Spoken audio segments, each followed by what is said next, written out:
Bonjour et bienvenue sur Web Marketing Tuto. Dans cette formation, on va apprendre à utiliser Chrome pour augmenter sa productivité. Donc, je vais vous montrer quelques petites astuces qui vont vous permettre d'améliorer votre vitesse de travail et c'est super utile si vous passez beaucoup de temps sur votre ordinateur et sur Chrome de manière générale. Donc, on va voir trois parties. La première, ça va être simplement l'utilisation des favoris à travers plusieurs ordinateurs sur Chrome. Ensuite, on va voir l'interface multi-utilisateur et multi-compte que Chrome comporte et ses avantages. Et dernièrement, on va s'attarder sur les raccourcis. Et c'est là que vraiment j'ai envie de vous donner le plus de valeur. C'est les raccourcis super utiles dans Chrome. Et ça va être divisé en deux parties, c'est-à-dire il y a les raccourcis qui sont de base dans Chrome et ensuite il y a tous les raccourcis qu'on va créer nous-mêmes et qui nous permettent de vraiment améliorer la vitesse à laquelle on travaille. Donc allons-y. On commence par les favoris. Donc c'est très simple, hein. Quand on est dans Chrome, en fait, vous avez votre barre de favoris ici au-dessus. Et vous verrez que en fait, elle reste la même, quel que soit l'ordinateur que vous utilisez par la suite. Et donc, c'est vraiment hyper pratique si vous êtes un utilisateur comme moi de plusieurs ordinateurs. Donc, si vous en avez un fixe à la maison, un portable très lent comme le mien par exemple sur vous que vous baladez partout et un autre au bureau, quand vous connectez un nouveau compte utilisateur dans n'importe quel ordinateur que vous utilisez, qui est Chrome bien sûr, eh ben, vous allez retrouver tous vos favoris, tout votre historique, euh, etc. Donc c'est vraiment super utile. Ah oui, une petite précision, j'ai mis l'icône Chromium parce qu'il faut savoir que Chrome vient de Chromium à la base et c'est plus la version open source. Elle est un peu plus difficile à trouver, mais pour des raisons de vie privée et tout ça, des fois vraiment je préfère utiliser celle-là. Maintenant ça dépend des ordinateurs et des fois c'est vraiment plus simple de trouver Google Chrome.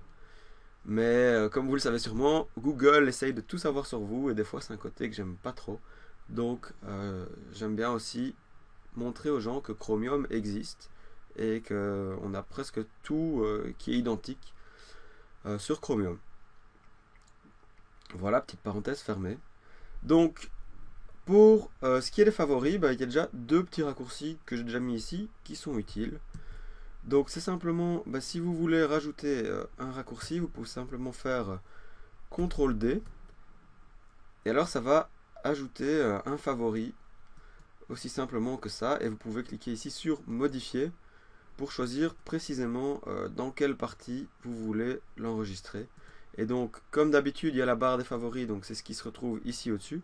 Mais il y a aussi tous les autres favoris que vous pouvez retrouver ici en haut à droite et qui vous permet d'en rajouter encore plus. Donc, comme vous voyez chez moi c'est vraiment le bordel, ça fait longtemps que je les ai pas triés, mais au moins ils sont encore tous là. Et en passant, voici un blog WordPress qui est vraiment très très utile et très intéressant et qui me parle beaucoup, donc voilà, je le mentionne. Et alors l'autre raccourci c'est CTRL SHIFT B qui vous permet d'afficher ou de faire disparaître la barre des favoris. Alors passons maintenant à la deuxième partie qui est sur le côté multi-utilisateur. Donc comme je le disais, quand on a un utilisateur qui est connecté, on peut se reconnecter sur Chrome à travers plusieurs ordinateurs, mais encore mieux, on peut utiliser plusieurs comptes Gmail sur le même Chrome. Et donc par exemple, si j'ouvre celui-ci, je vais récupérer donc tout ce que j'ai du boulot, donc tous mes favoris et toute mon interface, et donc je peux utiliser les deux voire les trois en même temps, et donc ça simplifie vraiment votre travail. Vous voyez, on peut passer de l'un à l'autre et que vous regardez en fait on voit pas ma barre de tâches moi, mais dans la barre de tâches on voit les différentes icônes aussi, donc on peut s'y retrouver très facilement. Et donc si on a aussi un compte pour des clients, on peut par exemple connecter à chaque fois nos clients sur ce compte-ci. Et donc ça nous permet d'utiliser par exemple plusieurs adresses mail, plusieurs comptes AdWords, plusieurs comptes calendar, etc. sans devoir changer, se déconnecter ni se reconnecter. Et ça fait un gain de temps très important. Et donc pour ça, vous pouvez simplement, si vous n'avez pas ceci qui s'affiche, vous pouvez aller dans les options Chrome ici sur la droite, aller dans les paramètres. Et là, bon, je vous le dis, mon ordinateur est excessivement lent, c'est vraiment pénible. Désolé pour ça. Vous pouvez, voilà, ici retrouver les différents utilisateurs et vous pouvez en ajouter un simplement en cliquant comme ceci. Et donc vous lui associez une petite icône sympathique qui vous plaît, vous lui donnez un nom et vous créez un nouvel utilisateur comme ceci. Voilà. Et donc ça vous permet de trier. Et ce qui est bien, c'est que sur différents ordinateurs, on peut avoir différents utilisateurs. Mais bien sûr, quand on retourne sur un même utilisateur à travers différents ordis, on va retrouver les mêmes favoris. On va être connecté directement, on n'a pas besoin de se reconnecter à chaque fois. Et donc c'est très bien. Évidemment, faites attention si vous utilisez des ordinateurs en même temps que d'autres personnes. Déconnectez-vous quand même, bien sûr. Voilà, donc ça c'est pour l'interface multi-utilisateur. Et comme je le dis ici, ça permet aussi de faire des tests très facilement. Donc, passons à la partie la plus utile, les raccourcis. Donc, imaginons, je suis ici. Hop, et ben voilà, j'ai fait CTRL-SHIFT-B, je fais disparaître ma barre de favoris, c'est très pratique. Imaginons que je veux faire une recherche. Ben, je vais faire CTRL-T pour ouvrir une nouvelle tab, un nouvel onglet. Et CTRL-T c'est pour tab en anglais, bien sûr. Et je vais rechercher ce qu'il me faut. Donc pour faire une recherche sur Google, il n'y a pas plus rapide. Hein. Hop, comme ça, restaurant Bruxelles. Et l'avantage avec Chrome, c'est que dès que vous faites une recherche ici, vous êtes directement sur Google. C'est ultra rapide. Et je veux maintenant fermer cette tab. Je peux faire CTRL-W. Et voilà. Et donc je veux en ouvrir une nouvelle, je fais CTRL-T. Je vais la fermer, CTRL-W. Encore mieux, je me suis dit, ah, mais j'ai fermé la table, mais je voulais pas le faire, le CTRL-W. Je fais CTRL-SHIFT-T. Et je vais récupérer la dernière table qui a été fermée. Donc c'est vraiment hyper pratique. Donc imaginons je ferme celle-ci et la précédente. Je fais CTRL-SHIFT-T une fois. Je retombe sur ce site de permaculture. Je refais CTRL-SHIFT-T une deuxième fois. Hop, je réouvre le précédent. Normalement c'est ultra rapide, mais comme je vous le disais, mon ordinateur est ultra lent. Donc voilà, là on a vu les trois premiers.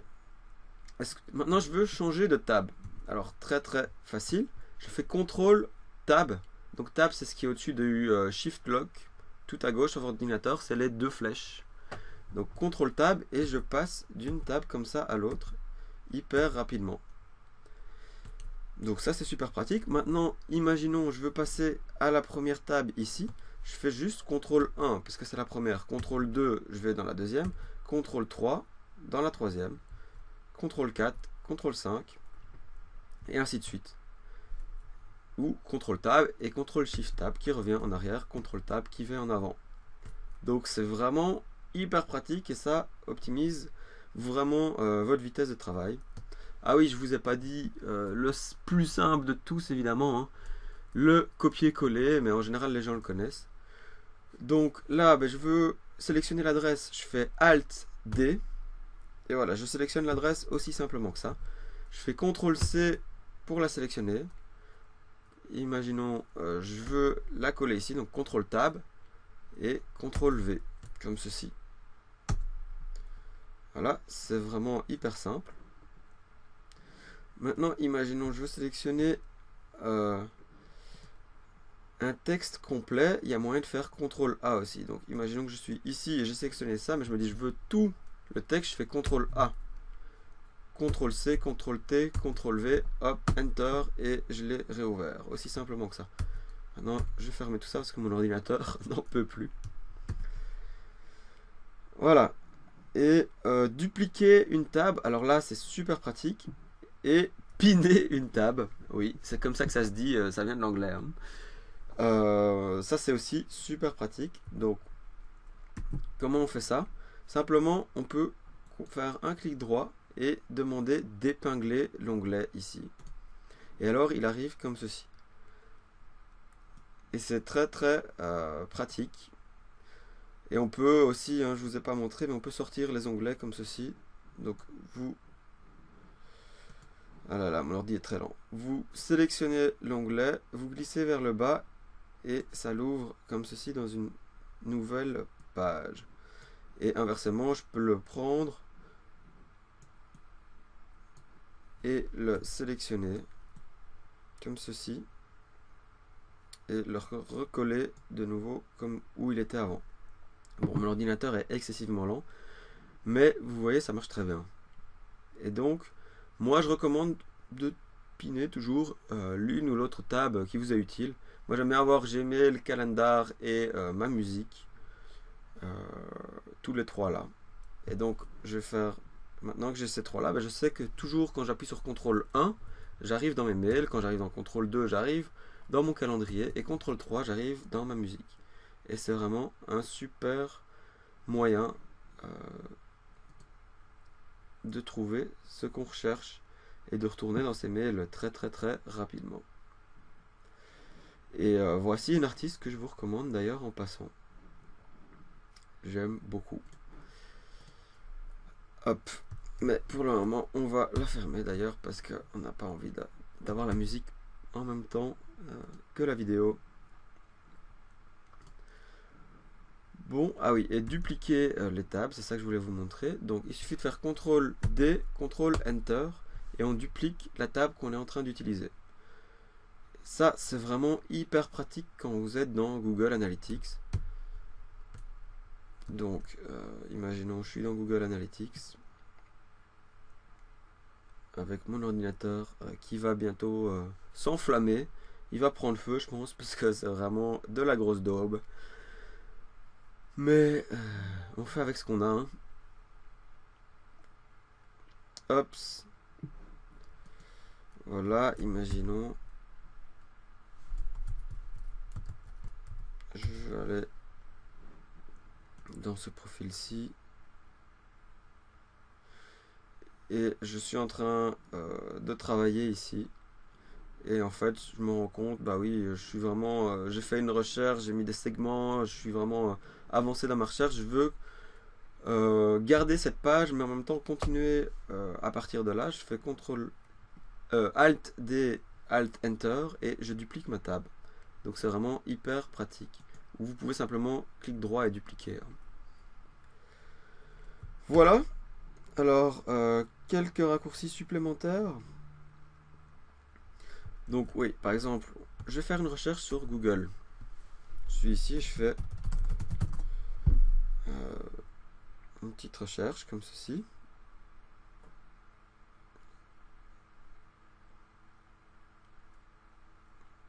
Hop. Et je voudrais, en fait, il y a plusieurs onglets qui m'intéressent, il y a plusieurs résultats de recherche qui m'intéressent. Je vais simplement rester appuyé sur CTRL et cliquer comme ceci sur les différents onglets qui m'intéressent. Et vous pouvez aussi cliquer avec la molette de la souris si vous en avez une. Donc vous faites un clic du milieu de la souris et ça marche aussi. Donc voilà, on va s'empresser de fermer tout ça avant que mon ordinateur s'enflamme à nouveau.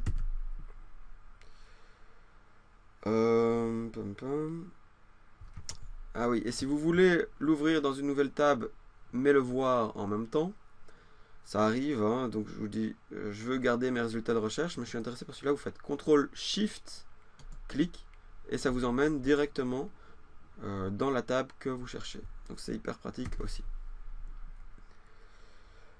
Et si vous voulez télécharger quelque chose, il suffit de faire un Alt-clic et ouvrir un lien dans une nouvelle fenêtre. Donc par exemple, je suis ici, je fais Shift-clic, et voilà, j'ouvre dans une nouvelle fenêtre. Donc pas seulement une nouvelle table, mais carrément une nouvelle fenêtre. Donc c'est vraiment à garder en tête, et tous les raccourcis sur Windows c'est toujours du CTRL et du SHIFT. Et une combinaison de ça, CTRL, SHIFT et ALT. Si vous êtes un utilisateur de Photoshop par exemple, vous le savez très bien.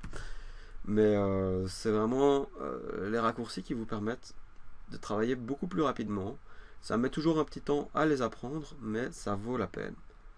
Et donc quelques-uns supplémentaires ici. Donc Alt, flèche de gauche, Alt, flèche de droite.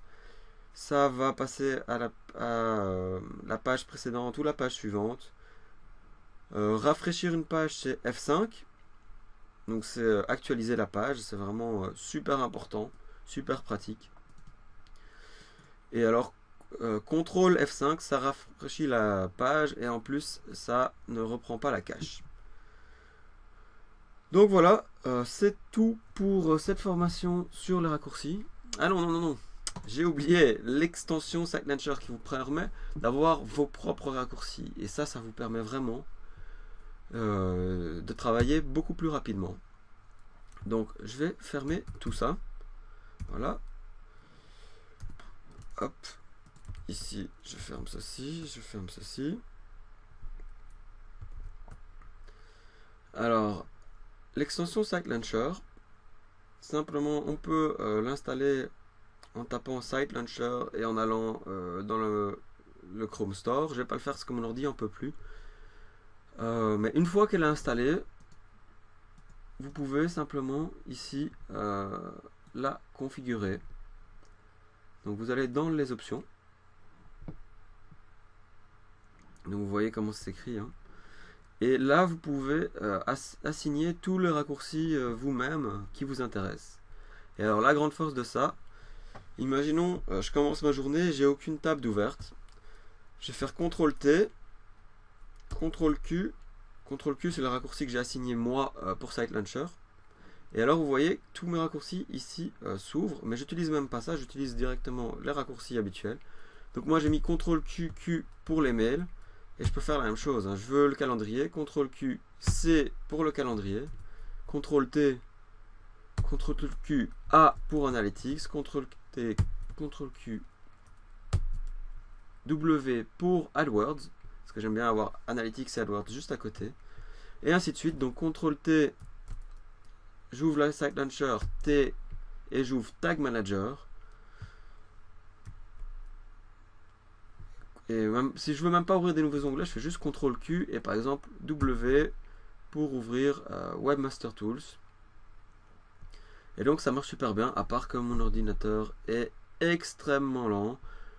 Donc voilà, mais normalement c'est vraiment instantané. À mon avis, c'est ce que je suis en train d'enregistrer cette vidéo en même temps et mon ordinateur me dit merde.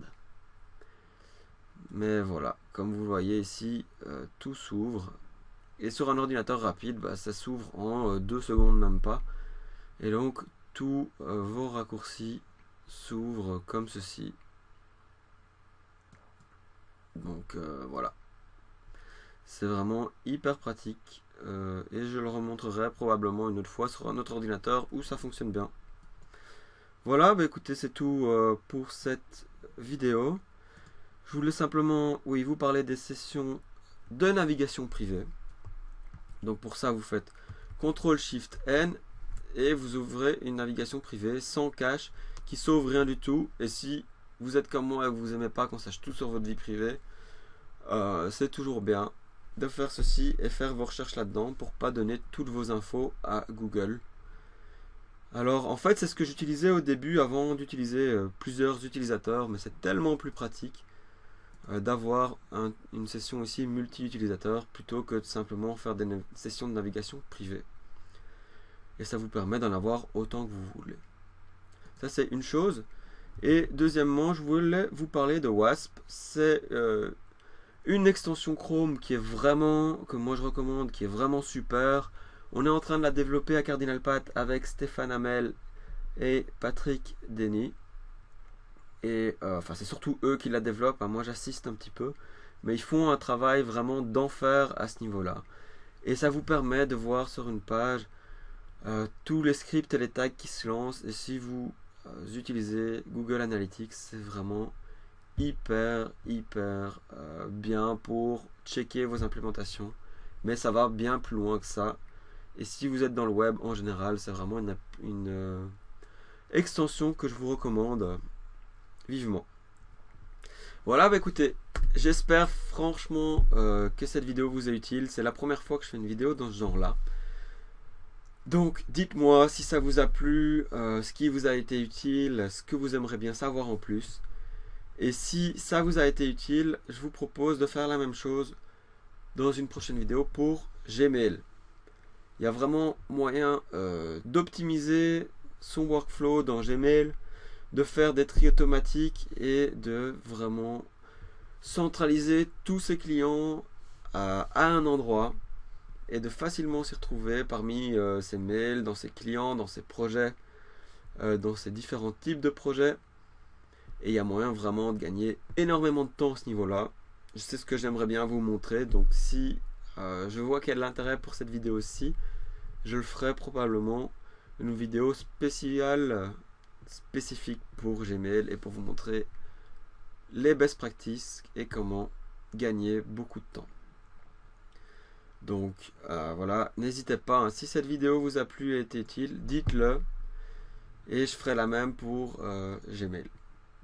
N'hésitez pas aussi à liker la vidéo et à vous abonner si elle vous intéresse et que vous voulez m'encourager à en créer des nouvelles et être tenu au courant de toutes les nouvelles vidéos. Voilà, ciao et je vous dis à très bientôt.